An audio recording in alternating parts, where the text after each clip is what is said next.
Good afternoon, everyone. Thank you for being here. My name is Nakima Levy-Armstrong. I am a civil rights attorney, the founder of the Racial Justice Network, and yes, an ordained reverend. Let me repeat that again, an ordained reverend, which I have been since 2016. I have also been an itinerant preacher since 2007. And for those who may not know, I taught at a faith-based law school, the University of St. Thomas Law School, for 13 years, focused on faith, social justice, and the law. So my faith informs my activism. When you see me on the front lines, when you see me speaking truth to power, when you see me disrupting business as usual, that is the result of my faith and my belief in the gospel of Jesus Christ. My faith also played a primary role in organizing and co-organizing the demonstration that happened at City's Church last Sunday, the day before the official Martin Luther King Jr. holiday.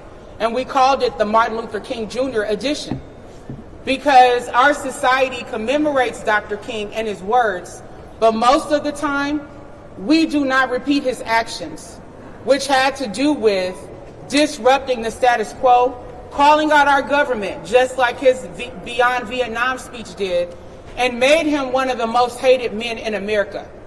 So we have to understand that when you are fighting for racial justice, equality, and civil rights, there's a large contingency within our population that does not want to hear the truth, that specializes in distractions and gaslightings and threats.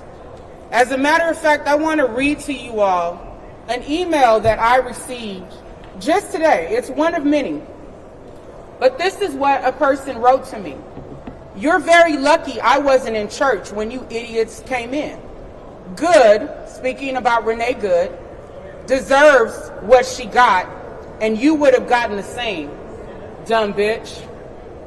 So that's what someone wrote to me. And again, it's one of many emails that I have received from these MAGA supporters, from people who have a problem with the fact that we came into the church to confront an injustice, and do not have a problem with the fact that you have an ICE director, not just an ICE agent, as some people have said, but the director of the ICE field office in the state of Minnesota, also serving as a pastor at City's Church in St. Paul. Someone help me understand how it's possible to hold both roles with integrity, with honor, because the gospel that I believe in, the foundation, says that we are to love our neighbor as we love ourselves. Now contrast that gospel message to what we have been seeing by ICE and the terrorism that they have engaged in on the streets of St. Paul, Minneapolis, and surrounding suburbs, and including outstate Minnesota, where they have literally kicked in people's doors. They have dragged people out of their homes. As a matter of fact, on Sunday, while we were in City's Church, one of the most egregious things that they did was brought out a Hmong elder wearing a robe and some pajama shorts, it looked like, and they wouldn't even let the man put on full clothing, knowing that we're dealing with freezing cold temperatures here in Minnesota. And they did the same to a Liberian immigrant by the name of Garrison in North Minneapolis, where they kicked in the man's door and came in with big guns and took him out.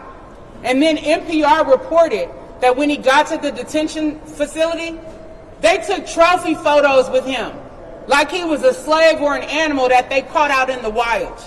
And he wasn't the only one that they did that to. So somebody tell me, how is it acceptable for David Easterwood to be a pastor when he is condoning this kind of conduct?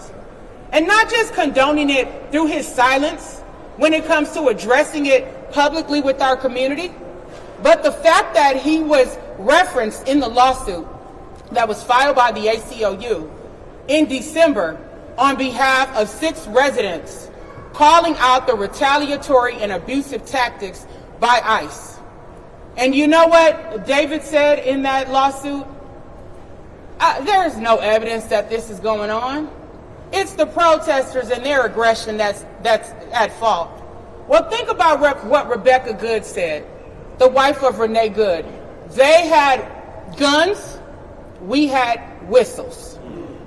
So you are talking about nonviolent, peaceful protesters with whistles, rocks, ice, and occasionally fireworks being compared to these thugs coming into our community with high-powered assault weapons, who have flashbang grenades, who have tear gas and green gas, being able to unleash these military-grade weapons upon our community. And instead of these issues being addressed, what do we get from the federal government? Threats of investigating those of us who were involved in a peaceful demonstration at City's Church. The same federal government that made up lies after the brutal murder of mother and wife Renee Good, falsely claiming that she was a domestic terrorist, falsely claiming that she tried to run over ICE agent Jonathan Ross. How dare they? And then putting out a statement that they're not going to investigate him on top of all of that. And what did the Vice President of the United States say, who is also a lawyer? That this man has total immunity, which is false under the law. So these people need to be called out, and they need to be held accountable for continuing to assault the very people who are standing up for freedom, justice, and equality. This does not just affect immigrants. It's bad enough that it affects immigrants, but it also affects American citizens. And it doesn't matter whether they are adults or whether they are children. Think about the day that Renee Good was killed. That same day, ICE officers, federal officers, went to Roosevelt High School and they assaulted young people, pepper sprayed them and physically assaulted them. And then they tackled one of their staff members in front of these kids. Think about the family of 8 that was driving in North Minneapolis on the day that the Venezuelan national was shot in the leg. On that day, as that family was driving, so a mother, a father, and 6 children, ICE agents unleashed military-grade munitions on that family's vehicle, causing a flashbang grenade to go under their car and tear gas to go into their car. 2 of their children had asthma and could not breathe. But even worse, a 6-month-old baby lost consciousness during that attack. A 6-month-old baby, an innocent family, because of the lawlessness and the recklessness by ICE. Now think about that. And then you think about the board of City's Church. Instead of them saying, you know what, we made a mistake. David Easterwood should not have been allowed to continue to remain as a pastor on our roster at this church in light of all of the abuse and harm being levied by ICE, if they were true to the gospel that I just referenced. But instead, what did they do? Issue a statement calling protesters lawless. That's the kind of gaslighting that we're dealing with here. It's unconscionable and it's unacceptable while human lives are at stake. So today, we are calling for the resignation of so-called Pastor David Easterwood from City's Church. We are asking City's Church to operate in truth and integrity and the true meaning of the gospel, and to recognize that David Easterwood's dual role as a pastor and as the director of the ICE office is a most definite conflict of interest, and it cannot stand. Thank you. So with that, I am calling up next Monique Cullors-Doty, who is the co-founder of Black Lives Matter Minnesota and one of the co-organizers of the demonstration that we held at City's Church on Sunday. Let's welcome Monique.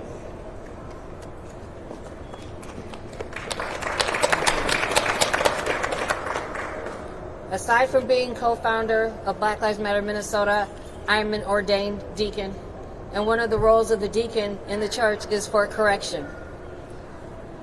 When I learned of David Easterwood's role in the church, in City Church, it was obvious that there was a need for correction. When we went to that church in peace, we did not storm City Church, as it's been reported in Fox News. We did not descend from helicopters. We did not have military gear. We walked in peacefully. This was not January 6th. This was January 16th. Yes. This was not an insurrection. This was a correction. Because you cannot stand in four walls and call yourself a church if you are not truly preaching, teaching, living, and walking the true gospel. It is an abomination for someone to put the title of reverend, which means reverence for God, before his name and act as a field director for ICE. There is nothing about the ICE operations that we have seen here firsthand in Minnesota that aligns itself with the gospel of Jesus Christ. There is not a teaching in the Bible that supports what is happening with the immigrant community here, what is happening with peaceful protesters, what is happening for those who are standing up for the rights of others, for those who are putting their bodies on the line, for those who have taken wrongful arrests and wrongful detentions. There is nothing in the Bible that supports what ICE is doing. And it is absolutely hypocritical for David Easterwood to be in the role as a director, a field director for ICE in Minnesota, and stand in the pulpit and proclaim the gospel. It is sinful at best. And for the church to continue to support that is problematic as well. I don't know what Bible they are reading.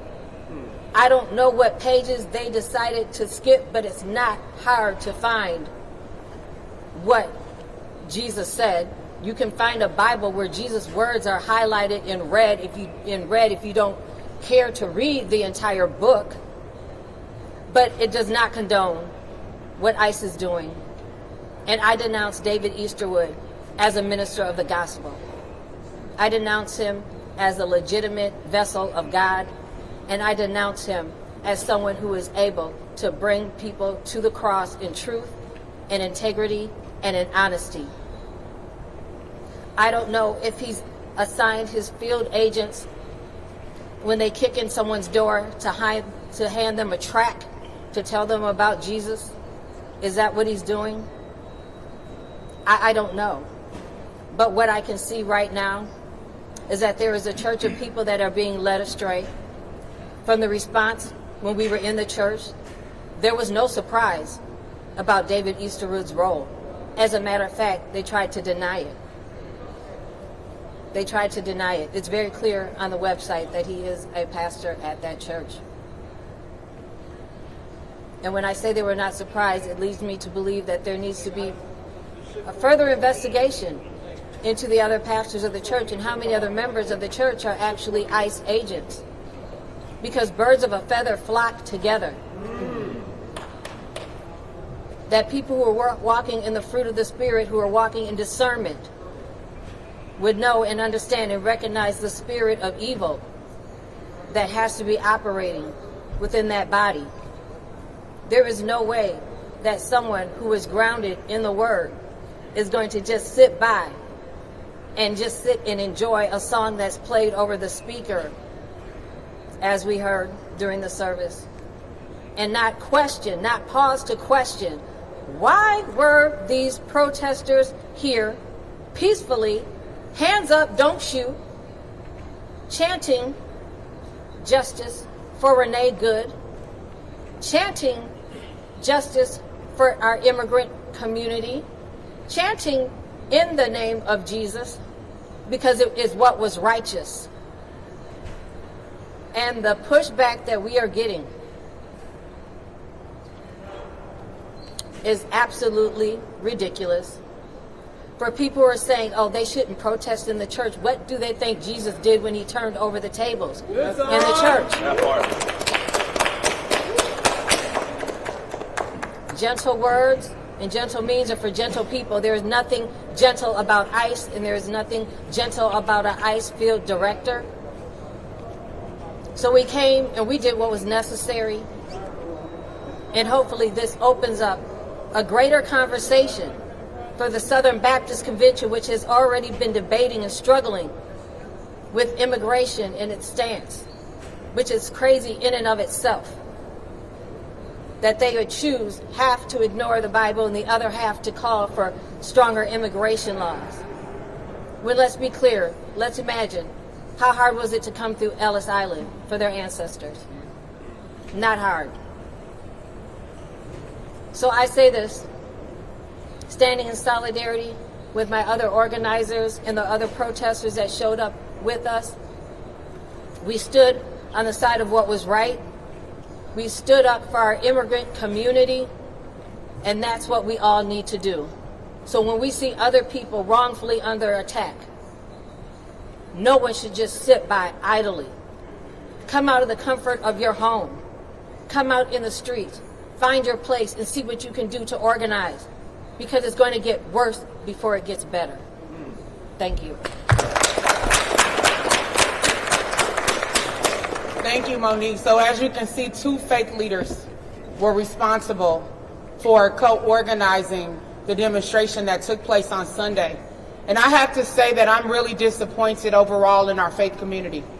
We have seen maybe a handful of pastors in this community, including so-called progressive ones, speaking out against this, but more need to use their voices, especially because of the fact that the Trump administration rolled back protections for houses of worship. That is something that the media has completely missed. They sent out guidance saying that ICE agents can enter houses of worship with a warrant.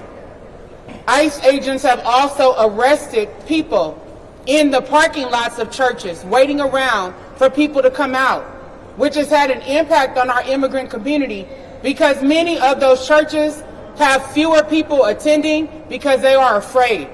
So if the Trump administration cared about what happened inside of a church, then he would have strengthened protections for churches in the midst of these ICE raids instead of weakening those protections. But we need our faith leaders to speak out. We see you at Target, but we need to see you on the front lines of this fight as well, calling out accountability for the federal government for their lies and manipulations and their abuse. Next, we will hear from Trahern Cruz, who is the co-founder of Black Lives Matter Minnesota and was also one of the protesters at last Sunday's demonstration. Let's welcome Trahern. Jesus said, love thy neighbor, but the actions from ICE are very hateful right now. And for a pastor to be the director of a hateful organization in our community and having a church in a very diverse community, the city of St. Paul is one of the diverse communities in the country. And so for a pastor to be conducting ICE raids in a diverse community is very, very, very hypocritical to us. We came in, and the organizers came in saying, hands up, don't shoot. Hands up, don't shoot. But when Dylan Roof was in a church with black people, he prayed for them and then he shot them and killed them. During the 60s, we know about the Birmingham era, where black churches continued to be bombed and bombed. We just came in for discussion, a discussion about humanity. So there's a very different ideal of how we were approaching churches and how white supremacists have been approaching churches historically. Lastly, our civil rights protections, racism is costing the United States trillions and trillions of dollars.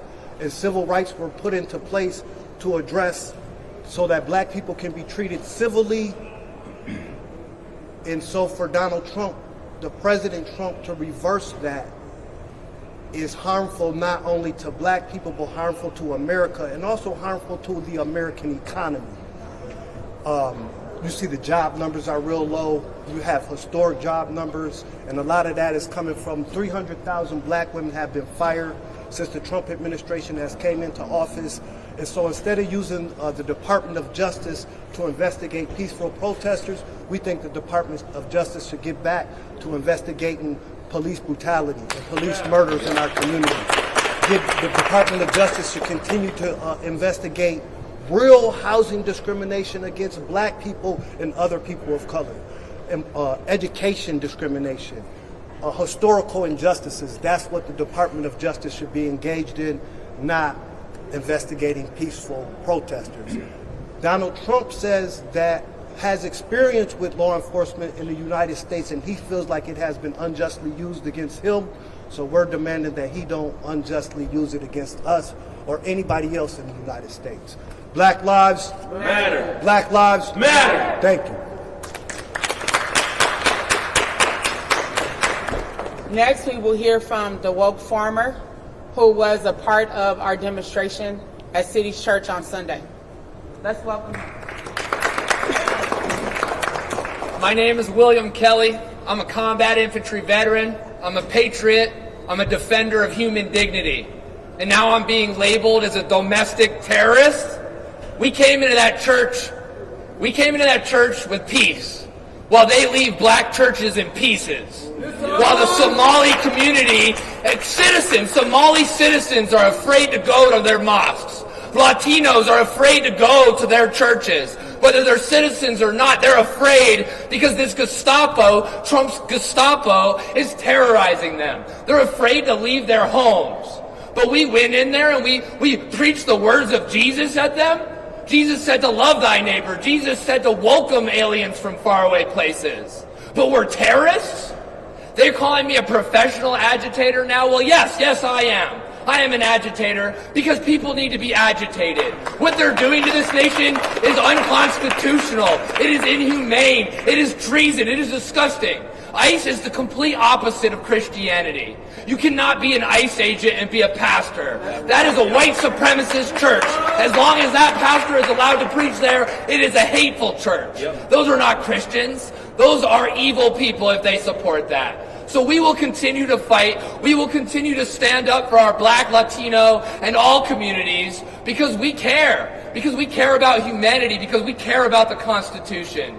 And I'm getting hundreds of death threats since that protest on Sunday. And I just want to say I will not be intimidated. I will continue my mission for peace. I will continue my mission to stand for the Republic, to stand for the Constitution, to stand for humanity. All power to the people.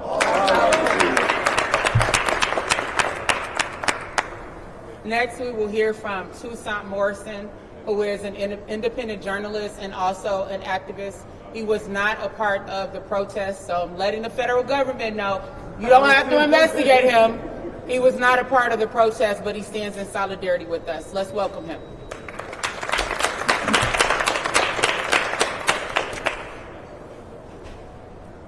My name is Toussaint Morrison, and I was baptized in a New Orleans kitchen sink by an Irish Catholic woman named Carol Van Dusen. And I don't know any situation where she would say that harboring an ICE field officer who also works at a church is something that Jesus would stand by.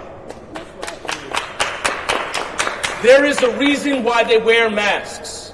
It's because they know that what they're doing is not right. It's because they know that their actions are violence and that their actions are only partaken against a certain demographic of community. They know that they're engaging in racism, misogyny, xenophobia, and anti-immigration. They're engaging in the worst kind of behavior. And the reason why they cover their faces is because they know that they're doing wrong. And when David Easterwood was found out, you could see it in the face of Jonathan Parnell that he was caught. You know when somebody knows that they done fucked up. And that was Jonathan Parnell. Jonathan Parnell couldn't do anything but go back and forth with Don Lemon and then tell him to leave. Jonathan Parnell had the audacity to say that he was in the house of God. I have to tell you right now, the house of God is wherever your community is. It is not in a place that harbors an ICE field officer. The duplicity to be part of ICE and be a pastor at the same time is some type of strange preservation of white comfort that's built on blood. That's right. And we can no longer allow it. The duplicity that's occurring right now is Lisa DeMuth saying that the actions on Sunday were totally unacceptable. Meanwhile, her caucus directs Nick Shirley to go terrorize Somali neighborhoods. That's right. Directs Nick Shirley to go make fraudulent claims about fraud in black communities. If Lisa DeMuth looked in the mirror for 1 second, she might see the humanity in herself, in her own black skin, of the same people that she's been trying to criminalize throughout her entire campaign run to run for governor. And make no mistake, Chris Medell, who is now trying to protect Jonathan Ross and is running for governor of Minnesota, that is not just in a vacuum. There are many people like Chris Medell, and this is the Minnesota that we want to change. This is the Minnesota that we're addressing. This is the Minnesota that is inside of City's Church. And when their white comfort gets disrupted, the look in Jonathan Parnell's eyes is all you need to take a look at. It's because they want to preserve their way and they don't want to address the black and brown blood that fills the streets. They don't want to address the duplicity. I wish that black security guard right there who told all these protesters to move would say the same thing to ICE. But they stand here and do the okey doke and he's going to tell people to move again, but he's never going to do it to ICE. He's never going to hold his co-workers accountable. He's never going to do it. And that's the small thing that we're asking right now. Is that if you're going to direct terror upon Somali daycares, if you're going to demand accountability, take accountability for your own actions. Take accountability for your own words. And it seems that there is a large narrative where nobody wants to do anything about that. The house of God is on 38th in Chicago. The house of God is in the car where the children were, where the flashbang went underneath. The house of God is wherever your community is. And these places that are devoid of it need to be addressed. David Easterwood was found out. That's it. He went to sleep just fine, profiting from pain. He went to sleep just fine, knowing that nobody knew his name. He went to sleep just fine. And the second that he was found out and called out, what did they do? They wanted to point the finger at everybody else that was protesting there. Because that's what you do. In abuse situations, the first two actions afterwards are isolate and then manipulate the narrative. And that's what they're trying to do right now. But let's not get it twisted. David Easterwood needs to step down from City's Church. And then the rest of these ICE agents need to be held accountable for the murder of Renee Good and for the shooting of a community member on the north side and for almost killing a 6-month-old child. All power to the people. All power to the people. Next, we will hear from Michelle Gross, President of Communities United Against Police Brutality and a longtime advocate for accountability. Please welcome her.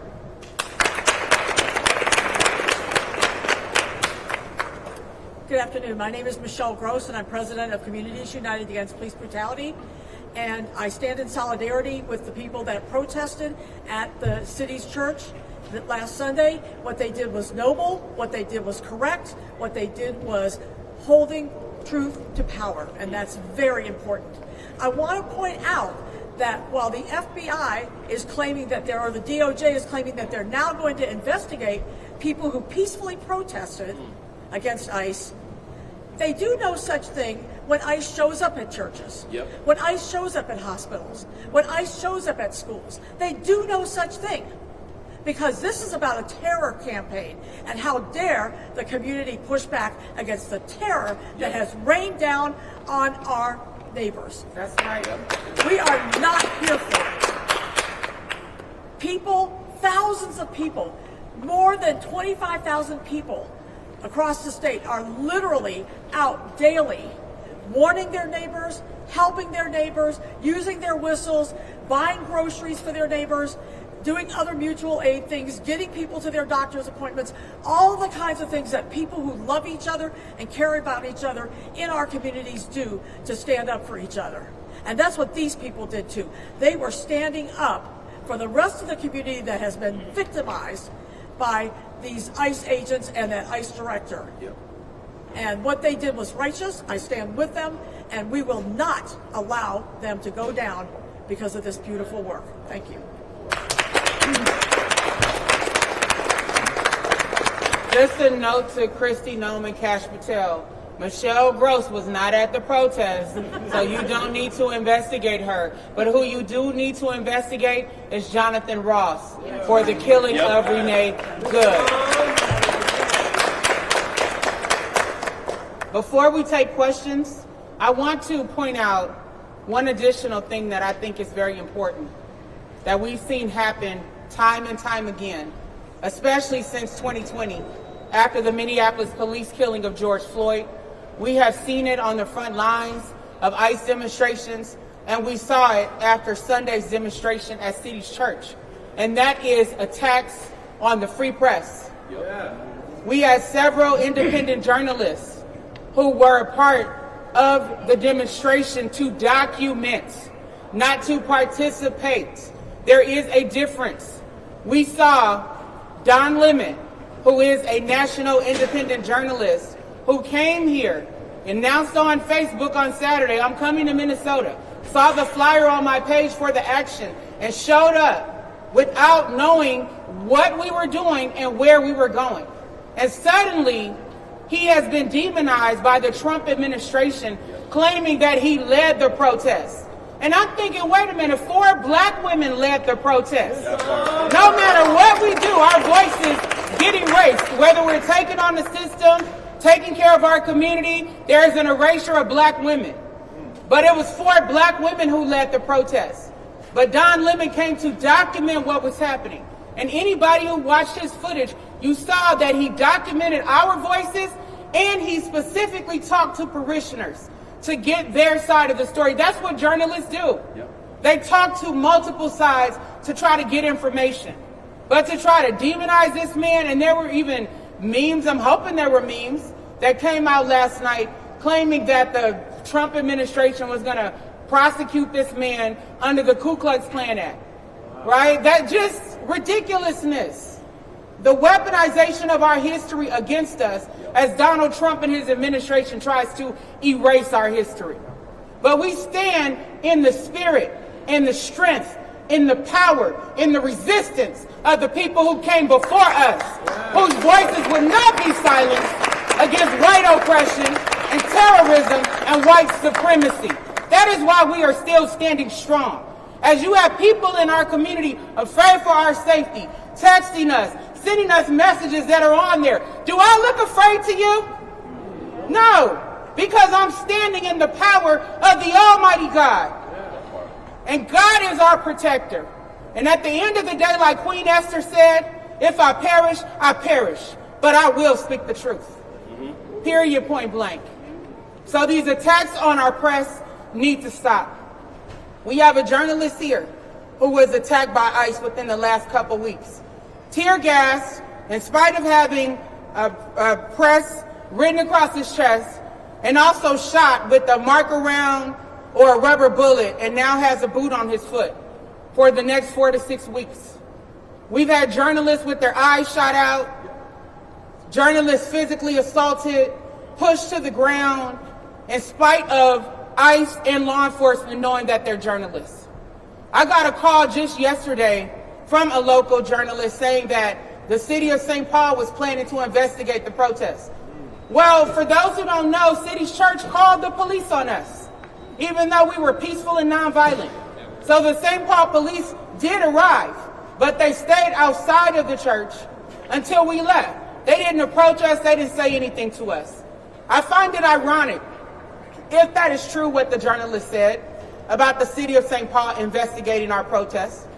Why haven't you investigated the conduct of the St. Paul Police Department 2 days before Thanksgiving when they aided ICE and terrorizing our community? That part. Yep. Where are the results of that investigation? That happened in November.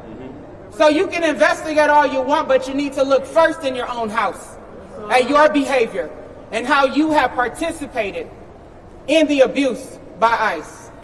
So with that being said, we will take questions. Nakima, I'm wondering, what is your reaction to the DOJ saying they are investigating your actions and that group's actions as a civil rights investigation? They say they're investigating everyone. They have an investigation right now against Mayor Jacob Fry, against Governor Walz, Cuomo. I mean, James Comey, I'm sorry. The list goes on and on of people that the DOJ investigates under false pretenses. And yet, we're asking you, investigate Jonathan Ross for the killing of Renee Good. Why isn't that the headline? When you all know that we're being gaslit by the federal government, why do you keep running with headlines from a federal government that is corrupt, that lies to the people, that unleashes these beasts upon our community to attack vulnerable individuals? And when you're gaslighting, you normalize this authoritarian behavior. So that is my response. Yes. You brought up the Klan Act, and just in the last couple of weeks, the DHS posted a song that was written by the Ku Klux Klan on their government social media. Also, Donald Trump, just a day before the protest, said that affirmative action hurt white people. And so I think it feels to me, I'm curious your response to this, it feels to me very intentional and targeted that they bring up an act that was created because the Klan terrorized black churches. Absolutely. Anyone else want to respond? Go ahead. I would just say that it's churches, but it's also pretty much all parts of civil rights that this current administration is challenging and reversing it. But in the long run, it hurts the administration who is doing it. Racism hurts America. I think Citigroup said it cost America like $16 trillion. And so Mr. Trump and his administration can practice racism, which will continue to hurt America and his economy that he presides over, or he can be inclusive and do the right thing and enforce civil rights laws when it comes to housing discrimination against black people, immigrants, LGBT communities, investigating schools, and investigating our police departments like you're supposed to. Our consent decrees have ended here in Minneapolis, which our community fought real hard for. The consent decree in Louisiana has ended. There's consent decrees with Breonna Taylor. That consent decree's over, but the crimes and the harms from law enforcement are continuing to impact our community. So if Kash Patel, Kristi Noem, Pam Bondi, if they want to be on the right side of history, they'll do the right thing and investigate real crimes that are happening in the United States. Go ahead. I also wanted to answer, that's because the Trump administration runs on pure hypocrisy. So they're going to use lines from a song from the Klan and then utilize a law that was made because of the Klan. It's pure duplicity and hypocrisy. So after this man was shot in North Minneapolis, what happened was Julie Nelson of Care 11 said, wow, there's some really foul language out here. Now, how can you ask somebody, how can you start policing somebody's language after they've been shot? How does that work? How does that work? If somebody just took one of y'all's cameras and slammed it against the ground and then said, wow, you're getting really, really uppity right now, what would that say to you? It would mean that that person can do no wrong. They want to shoot somebody and then criminalize their widow for being there. And I think you can find it all when Trump was being interviewed. They said Renee Good's father was a big supporter of you. And then he said, well, yes, she said some tough things. It means that he feels he can do no wrong. And you know that this is all falling apart because Axel Henry, we saw SPPD out there with ICE, and then he stood there and buckled under pressure when Georgia Ford made an interview with him. And he kept saying, well, you know, I think these people are making some wrongful accusations. Georgia Ford says about what? He says, oh, you know, I can't talk about that. That is the type of cowardice and the type of hypocrisy that we're not only seeing in the Trump administration, we're seeing it in major media outlets. And I'm going to finish on this. There's three parts to Minnesota. There's one group that is being overtly racist and being loud and proud about it. Chris Bedell, i.e. There's a second group that's being very racist but wants to be quiet about it and doesn't want anybody to hear about it, i.e. City's Church. And then there's a third group that's tired of getting shot and then being told to shut up. Those are the three groups. And when Toussaint just said SPPD, he's referring to the St. Paul Police Department. We also got reports that 25 Minneapolis police officers have left the force to join ICE. So Come on. So because they're now under a state consent decree where their behavior is being monitored, think about that. Now they will be free to help rain terror on the community through ICE, where there are not those safeguards, where the Constitution is not being followed, where the law is not being followed, and where Judge Menendez's temporary injunction that she just issued Friday is still not being followed. But the church put out a statement today, and it said that you have accosted members of our congregation, frightened children, created a scene marked by intimidation and threat. Conduct is shameful and unlawful, will not be tolerated. It goes on to say, we welcome respectful dialogue about present issues. I want to ask you two questions. One, what's your reaction to this part of their statement? And also, did you try to talk with them before going into the church? Number one, that's a lie. Number two, that's a lie. And number three, that is a lie. To have a church sitting here perpetuating lies to try to criminalize nonviolent peaceful protesters is on brand for why they would have a pastor doubling as the director of ICE in the state of Minnesota. The reality, if anyone watches any of the videos from any angle, what will you see? Nonviolent peaceful protests. I got this information on Saturday.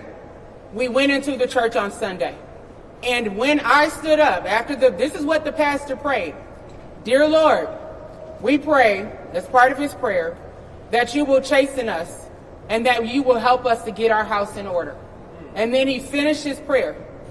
And then I got up from my seat and I said, excuse me, Pastor, did you just pray that you want God to chasten you and to help get your house in order? And he said, correct. And I said, well, help me understand. How is David Eastergood both the pastor and an ICE agent? As soon as I mentioned his name, he started yelling, shame, shame. That was an opportunity for open dialogue right there in front of the entire congregation where he could have addressed it. He was not interested in addressing it. When I looked into his eyes, just like Tucson said, he looked like a deer caught in the headlights. So I knew full well that he knew that David Easterwood was playing both roles as a pastor and as the overseer for ICE in Minnesota. So no, they weren't serious about dialogue. At no time did he try to engage in dialogue. As a matter of fact, the parishioners were more interested in engaging in dialogue with peaceful protesters. If you look again at the videos, you'll see many conversations between parishioners and protesters that were happening in real time as the demonstration was going on. Because some of the protesters did not know that David Easterwood was a part of ICE. As a matter of fact, some of them said they were afraid of ICE, right? And then if they want to talk, I'm a mom of 4 children, right? I don't want to see my children cry, right? I saw one little boy sitting in the pew who was crying.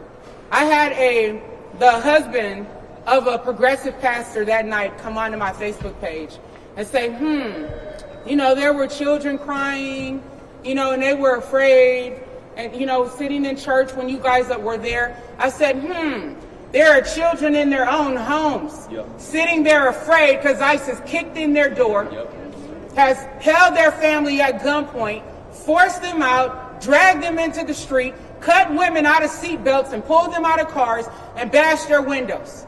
There were kids at Roosevelt afraid when ICE members tackled them and pepper sprayed them. Now you tell me what's the difference.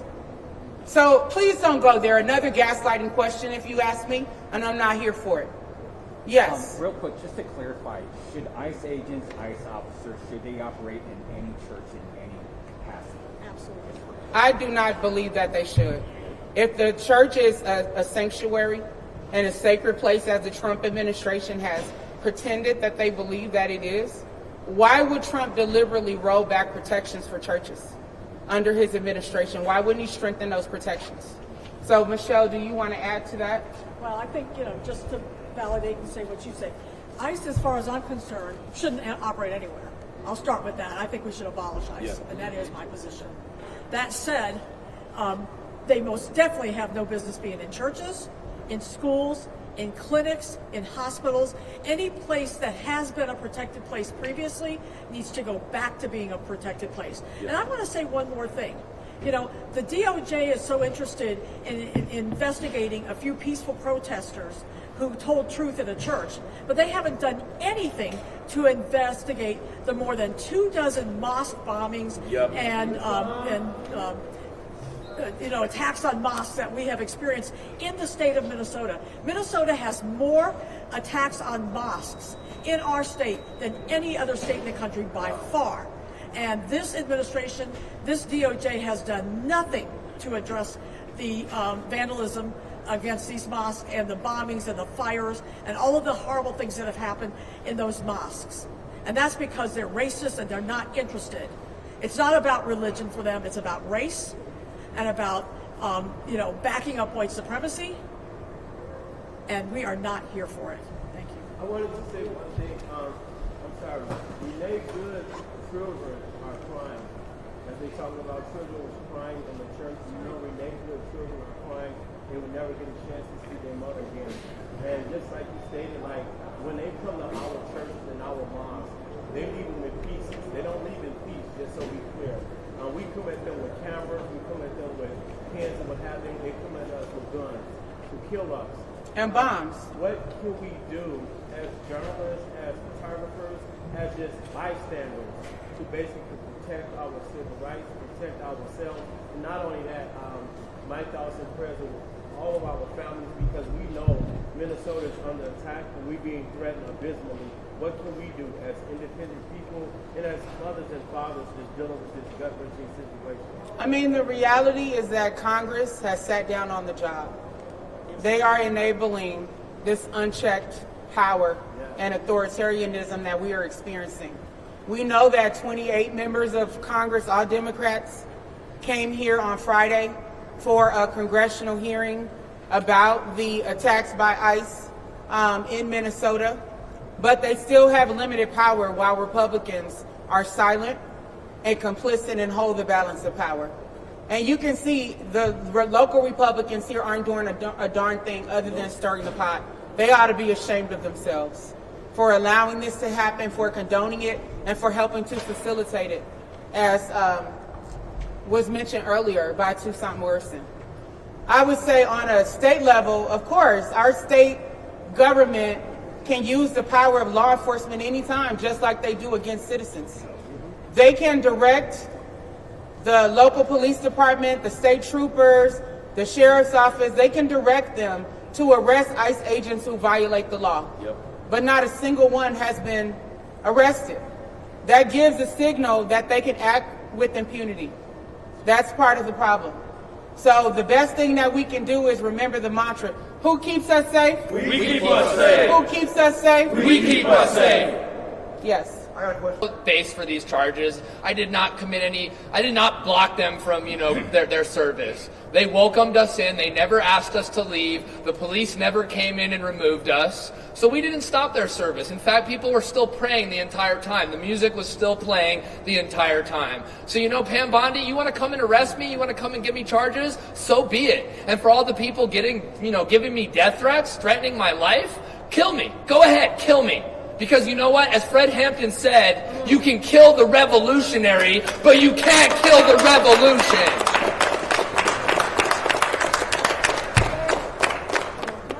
Yes, go ahead. You asked a minute ago what regular, average, ordinary people can do. And I think people are doing what they can do. They're out, people are out in the community with their whistles. They are out in the community delivering food to our neighbors, delivering goods and supporting people, driving them to doctor's offices, doing all of the kinds of things that the community can do. What has happened is that the institutions have failed us. Law enforcement is nowhere to be found. They claim that they're outgunned. I could not believe hearing this nonsense, that they're claiming they were outgunned, because that is, if you recall, the exact excuse that Chief O'Hara used when they waited 5 days to arrest Josh Sawchuk, who had shot Davis Maturi. So I want to remind you that they go to that excuse very quickly. 28 members of Congress came and had a hearing on Friday. Several of us were in that hearing. What astounded me, and I was very glad for that hearing, but what astounded me is that a certain number of the people in that room had actually voted for more funding for ICE, including Angie Craig. I want to point out that ICE runs out of money at the end of this month. I want to know who's going to vote no on funding that. Yep. It is time for every one of these members of Congress to vote no. The Republicans, they'll all vote yes, but they need 6 Democrats to be able to put it across the finish line. And I am telling these Democrats, you damn well better not vote for more funding for ICE. It is time for them to lose their funding and get the hell out of our city. That's right. You know that we And have our state. and our state. You know that we have 5 times more ICE agents in this state than has ever been collected together in one place anywhere in this country. This is done as a war on the community, and we are done with it. We are going to continue to stand up with our neighbors. We're going to defend our neighbors. We're going to take care of each other. We're going to show each other the love that we all feel for each other. But it is time for these institutions to step up and do their part as well. And one of the most important is, again, Congress. They have got to not continue to fund ICE. That's right. Throw a spine, Congress. It's also important that we highlight the attacks by ICE on the indigenous community. Yep. Obviously, people who are not immigrants, people who were here before Trump's family came, before the white supremacists landed, before Christopher Columbus. So the indigenous community here is being pulled over by ICE if they have their native tags on their cars, on their plates. They're being pulled over. There have been people that have been picked up as they step outside the reservation, and they are being used as pawns because ICE wants the reservations to sign off to allow them to come onto their property, onto the reservations, in exchange for the people that they had picked up, who are members of the reservations. So we cannot forget about our indigenous community, and they have their spirit fire that had been going in South Minneapolis, and there was a white supremacist who had attacked the one person tending to the fire. So they are under attack as well. So I just say that in solidarity and acknowledgement that everyone here is a possibility for being attacked. Thank you. Are there any last questions? Quick question. What about when ICE agents detain the individual, they get them in the back and find out they are citizens, and then offer them a bonus to find someone that's not a citizen? What do you guys think about that? Well, that was testimony that we heard on Friday during the congressional hearing from one of the U.S. citizens who was kidnapped by ICE and brought to the detention center for 9 hours.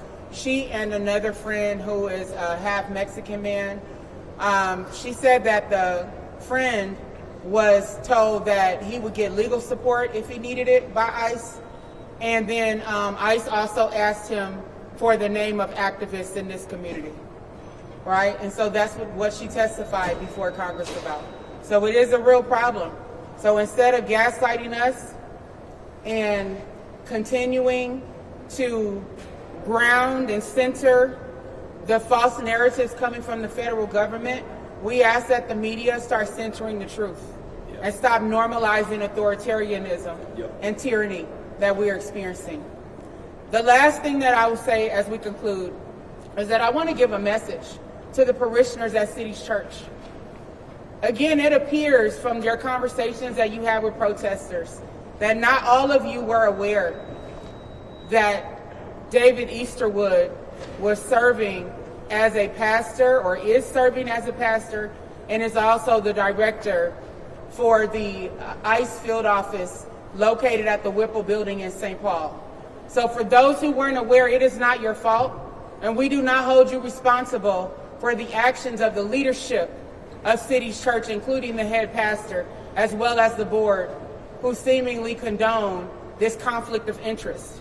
As we call for the resignation of David Easterwood, we would call on parishioners of City's Church to stand with us.